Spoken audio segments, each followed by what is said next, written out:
Audio GD's R2R-11 Mark II. The device sitting behind me is a digital to analog converter, or DAC, DAC, and headphone amplifier. So you plug it into something like your computer, and then you plug in a nice pair of headphones such as the one sitting on top, and you get good quality sound out. Now, it's an all-in-one unit, something which I have a long history of. See, way back when I started on HiFi, I was looking to buy a new pair of nice headphones because I had a nice pair of headphones I'd been plugging directly into the back of my computer. And someone, of course, when I went out and bought a pair, said, "Oh, you need a good amplifier with that." And someone else says, "Oh, you need a good DAC to go with the amplifier." So I asked Kingwa, why don't you make an all-in-one unit that does both?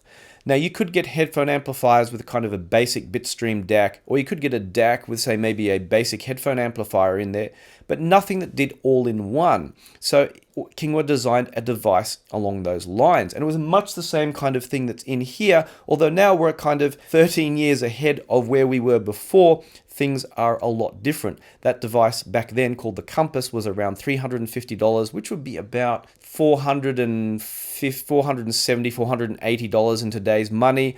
And this is fully upgraded, about $600 to $700. So all in all, once you account for inflation, it actually isn't that much more expensive. Now, it's of course higher than the $350 that the original R2R-11 was, but with component cost increases making the sale of the original R2R-11 prohibitive, just like way back when I suggested to Kingwa, why doesn't he make an integrated all-in-one, a very clever guy on HiFi called Fred A suggested that instead of Kingwa cancelling the R2R-11, that he upgrade it with better components and sell it at a higher price. And that's what this is. And the result is you get quite a lot inside.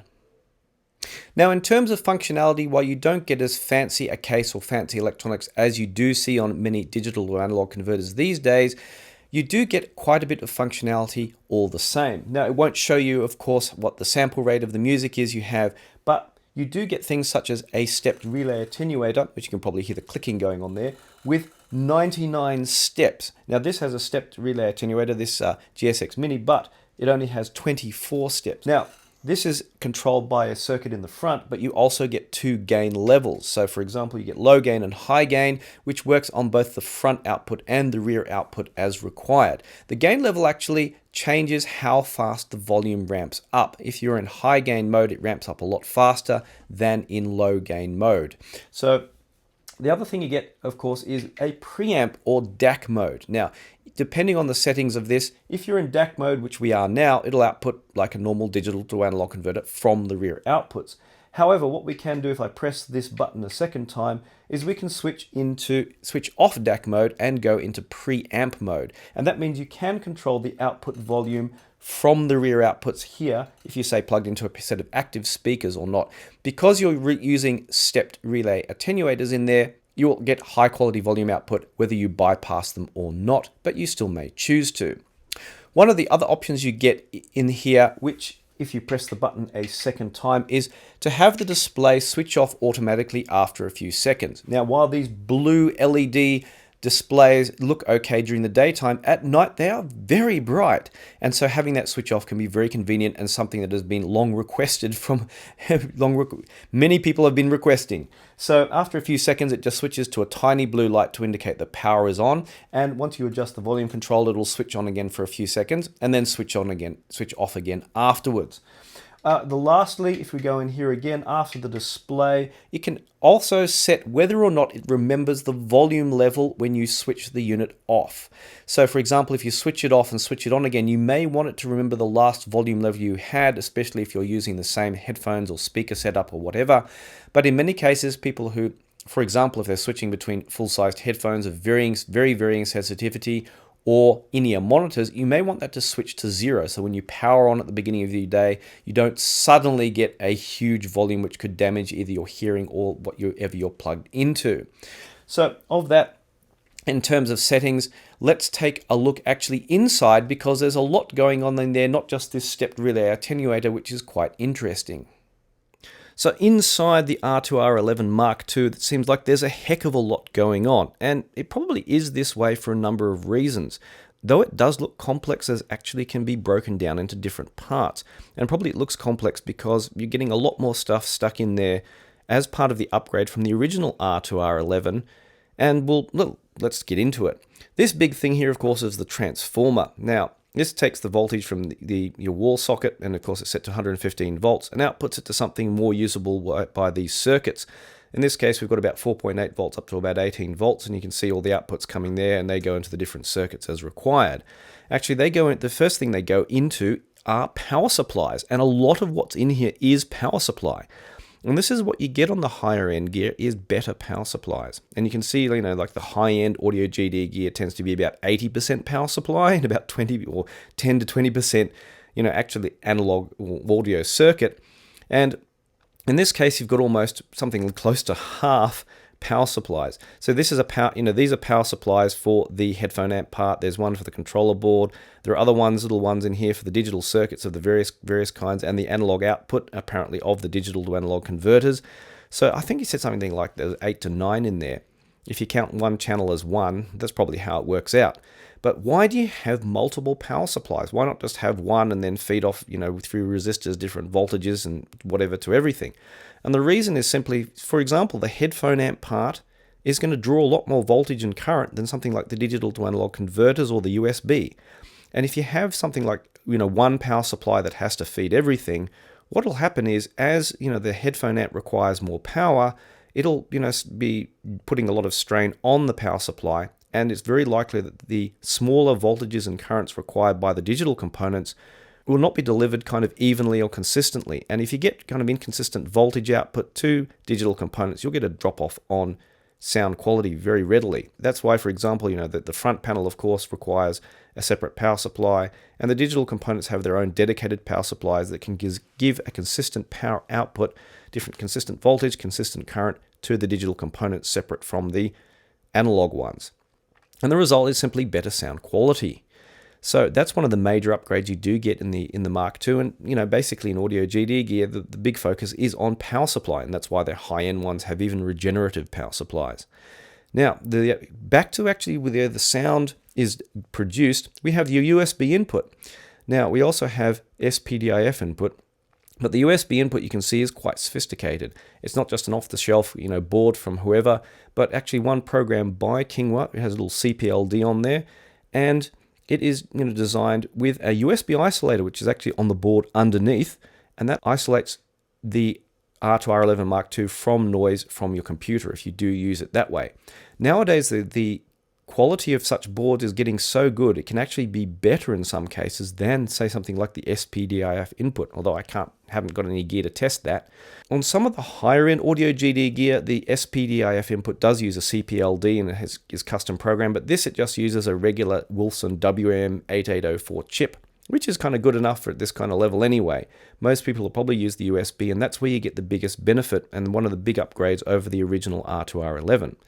Now, once you get on the input, normally in a DAC, you'd have some kind of oversampling or upsampling going on, either in the DAC chip or externally, through a FPGA. But because this is their basic non-oversampling version, there's none of that. It just goes directly into the DA8 boards. And if you think they look complex, there's a reason for that. And there's a good chance here to talk about what an R2R DAC is. So all these little things along here are resistors, and they're basically of value R and 2R, double the value. And using those and switched in and out by these switches on the sides, they give the voltage output from the original kind of PCM sample. So the PCM sample is a digital value, digital number, and that's thrown into a bunch of resistors of double the value, and it outputs an analog signal, tens or hundreds of thousands of times per second, switched in and out by these little circuits on the side. If you have DSD, there's a separate little ladder for DSD here as well. Now, resistors aren't really super accurate. The best you can get is 1 in 10,000, and you really need 1 in 65,535 for even 16-bit. So they tend to double up the number of resistors and use a CPLD in here programmed to compensate for the errors of the ladder boards. Now, way back when you had, 20 years ago, when R2R DACs were the norm, you didn't have boards like this. You had special chips made with laser trim resistors and they were measured accuracy. The high-grade ones would have a special stamp on them. And that was all done there. So since those chips are no longer made, people have had to make their own ladder boards, as you see here. And these are quite sophisticated now. I mean, they're getting up there in what they can do. Now, since this is non-oversampling, it's not going to be, super accurate, but because the USB input is 384K capable, you can do your own upsampling on a computer, and you'll get probably just as good results anyway. Now, the next thing, once you get out of the digital into the analog, and that's where you have the headphone amp, which is buried underneath this huge board. And these things are all relays because your volume control is a stepped relay attenuator. That means a little rotary encoder here goes through this circuit at the front, which controls everything, and it switches in these relays. Actually, it's a very slow, very simple version of what's in here, essentially, except that you've got relays instead of digital switches, and it switches each of these resistors in and out appropriately to give you the volume control you need. So while the control parts are fairly straightforward and kind of old school, I mean, you don't get to see the value of the sample rate or bit rate that you're getting from your digital audio in here. The focus in the kind of design is not having a super fancy case like you get with newer gear, or having super fancy programming, but having super high quality design, so you get good sound quality coming out.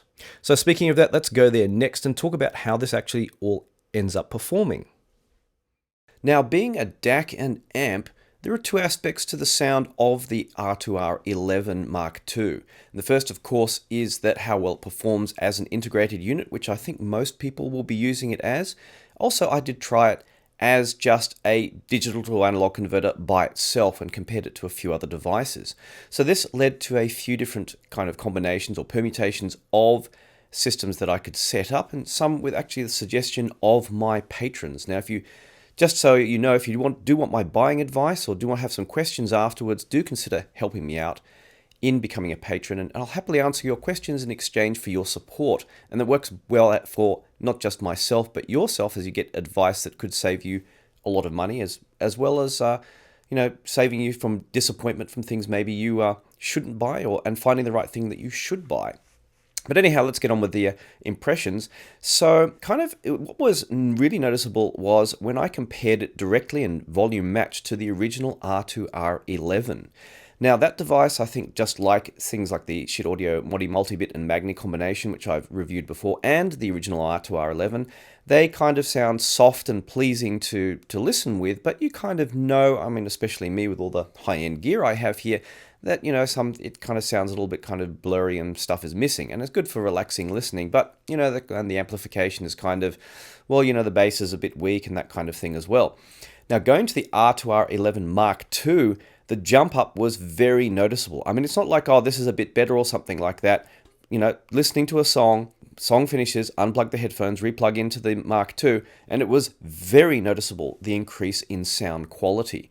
It was quite remarkable, quite a surprise. But let's see, how does this compare to, say, other gear? I mean, how good is the amplifier in it? So one of the things I did, of course, was plug it in as a dedicated DAC to other amplifiers, such as this Headamp GSX Mini, and I compared it to some other DACs as well. But in terms of the amplification, in terms of the overall sound, it actually sounds a lot kind of cleaner and clearer than you would expect something that is non-oversampling. I mean, non-oversampling R2R DACs tend to have a kind of soft and maybe what you might call even order harmonic richness, which you get, say, with tube amps and that kind of thing. I'd probably say that it didn't have as much of that as you might expect, even in non-oversampling mode. And I did also try computer-based upsampling, which I'll talk about as well. Now, for comparison, for example, I reviewed recently the Cayin RU6, and this is, a dongle DAC amp which has an R2R DAC built in. Now, this I actually found to be better sounding than the original Audio GD R2R-11. I found it a little bit clearer and cleaner sounding, and I thought, these kind of dongle DACs are exceeding what you can get with kind of very cheap gear in some respects, albeit you're limited to phone power, so it's not really going to power headphones, say, maybe not as well as something like a Magni would in terms of headphone drive, but still in terms of, especially if you're listening with in-ear monitors, I found this to be superior. So it's interesting to me that the original R2R-11 was not just kind of superseded by, the fact that components cost more, but also stuff like this, which I think did a better job. Now, if you do like the sound of the RU6, and I do know people who really do, and I really like it as well, think of the R2R-11 as kind of the next step up, kind of an upgrade, both in terms of headphone driving ability and digital to analog conversion. It was kind of more open, more clear, and had better headphone drive. And here's a real shocker. It was very good with in-ear monitors. Now, I usually do my kind of what I call the hiss test with Campfire Audio's Andromedas, or maybe the Solaris or Arya, all of which don't have crossovers and are very sensitive to hiss. And I was surprised actually that the sound had a almost black background in terms of, on low gain, of not having any hiss at all. The funny thing was I was running this in, just plugged into a regular PowerPoint where there's a whole bunch of other stuff plugged in and not my usual setup, which does have some power filtering, and I could hear a little bit of transformer hum in there, and when I plugged it into my regular power boards, that went away. So there is still, there are of course the limitations of how much power supply you can put in a box like this. It did pick up a little bit of power supply hum in my system, and I can't say how that will translate to everyone else's, as I have a lot of equipment here, computer equipment and audio equipment, so some of that could be related there. Anyhow, I was very surprised at how well it did, even with the very sensitive Campfire Audio IEMs, and I found it actually a very good device for listening to even those. It had enough, not too much gain in the low gain mode that I could actually use them, although with kind of regular IEMs, especially dynamic driver ones, it could be fantastic, such as Finals A8000s or those kinds of things. It actually did surprisingly well. But the overall sound, of course, was not kind of super rich and kind of R2R non-oversampling. What I found is actually more capable than I had thought. Now, one of the headphones I have in for review is the HiFiMan Arya Stealth version, and I found that to be a very good synergistic match. Now, the Arya is typical of a HiFiMan pair of headphones in that it kind of is maybe a little bit V-shaped in sound. Technically, it's kind of measures flat, but with a little bit more kind of upper mid and treble than is really ideal, and it can sound a little bit kind of harsh and piercing in the treble with things like trumpets and the like. So it's no surprise that, of course, because HiFiMan does like R2R DACs as well, and they do like non-oversampling DACs, that it actually ends up a very nice synergistic match with the R2R-11.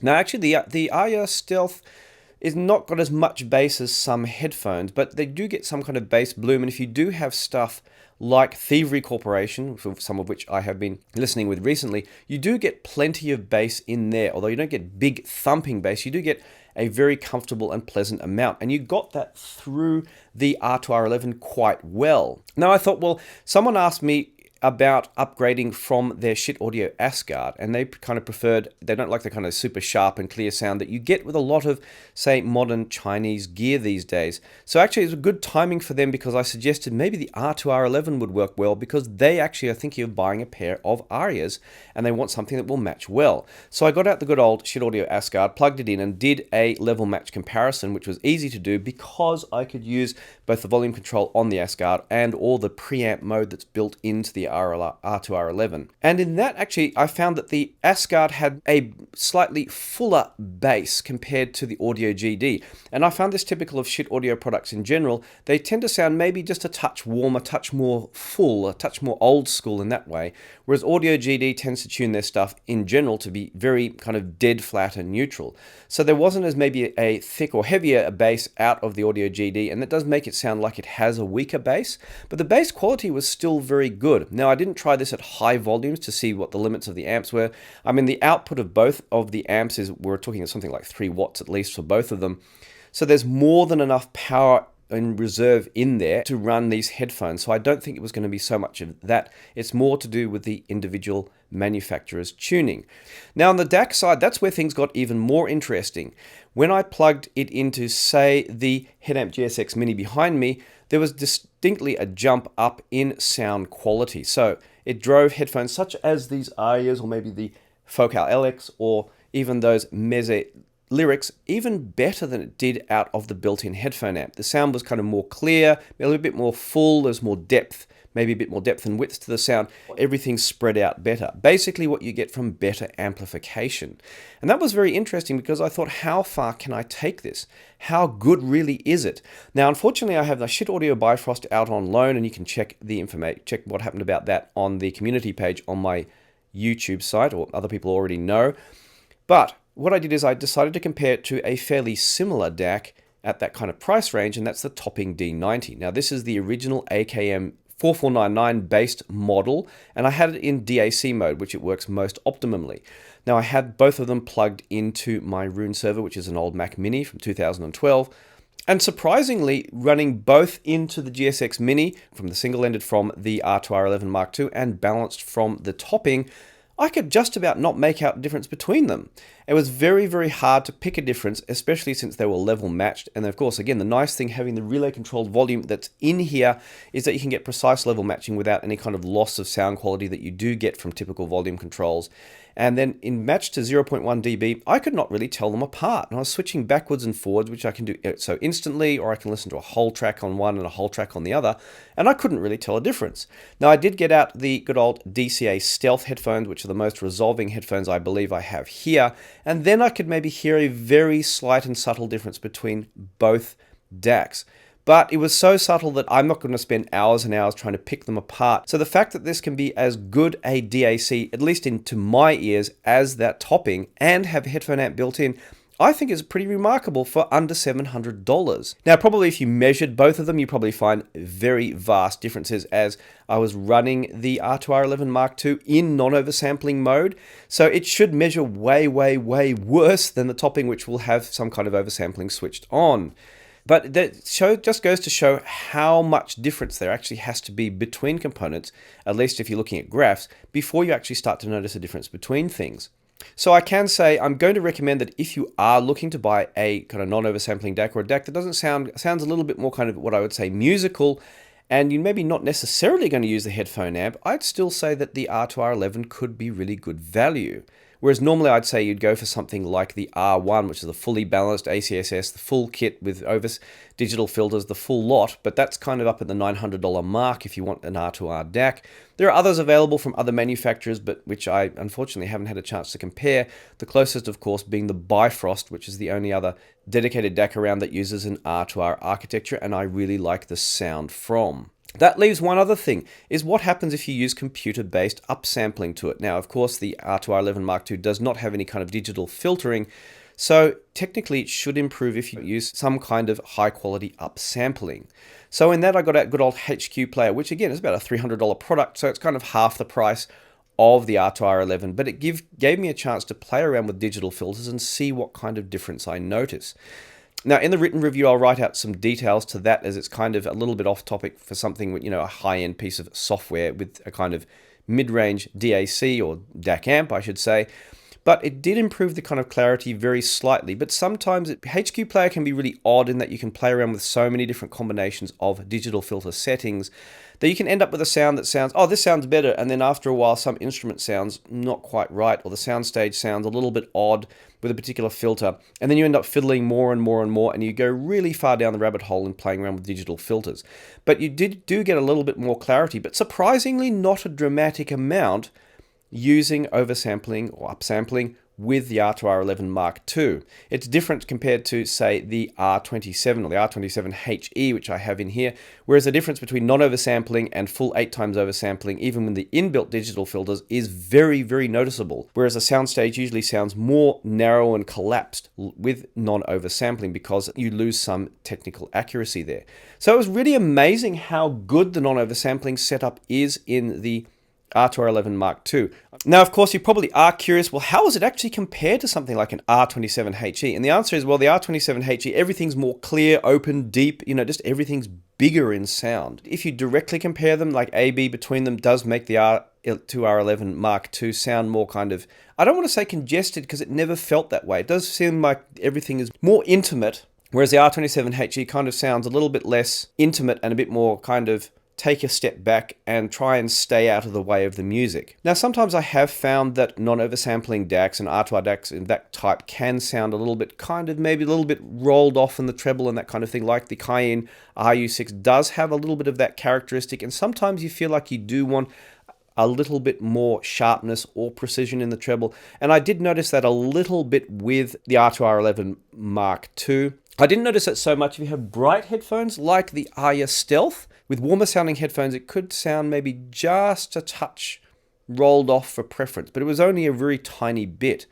In terms of non-synergistic matches, I didn't find it so good with, say, Odyssey's LCD5s. It just sounded like it didn't have enough power for them. And I don't think it was so much an amount of power issue, it's just that it felt like the headphone amplifier in it was limited. So while kind of it looks like any audio GD DAC out there, I think what they put inside has really paid off, because I think this is a really fantastic DAC amp. And the fun thing about it for me, is that like if I'm sitting down in the evening and I wanted to just listen to some music, I often felt like I wanted to listen with the R2R-11 more so than anything else because of its simplicity. All I had to do was use the USB input and I could just plug in headphones, say a pair of the Arya Stealth or something like that, and really enjoy them. Now, I wouldn't plug in, say, the DCA Stealth or a pair of $4,000 headphones like the LCD5s. It seemed to be not quite enough for those, but for the mid-range headphones, of which I've picked a selection here, or even stuff that's super easy to drive in the $3,000 to $4,000 range, if you want to go that far, it works really well. But I think where they really nailed it is in that range. It's between $500 and $1,500, where you have a lot of great headphones out there which do need a fair amount of drive, but they're not super resolving, and they're not going to pick out every last detail, which you just don't need. You just want listening enjoyment. So I think a really excellent job on the part of Kingwell of Audio GD in this DAC amp, and it was a great suggestion from Fred A to actually suggest that he make it. Now, have you bought one of these things? If you have, help everyone else out and leave a comment below and tell us about your experience. So people don't just get to see what I say, but they can see what other users say, and that helps everyone who's interested in buying one of these things. Now, again, as I always say, if you'd like my buying advice, help me out, and I'll happily help you out. So there's a link to both the Buy Me a Coffee and Patreon page, whichever you want to use. And I have a private Discord where I interact daily with a lot of really fantastic people where we discuss audio, we try stuff, and we actually learn a lot from each other. And a lot of great suggestions I've had about what to put in these videos has come from those people. So I'd really like to see a lot more people on there help me out and have a really great environment where we can chat about audio without all the nonsense that seems to go on online elsewhere. Also, don't forget to check out the written review of this where I'll add any extra information that I come across after shooting this video. And as always, thanks for watching and I'll see you online.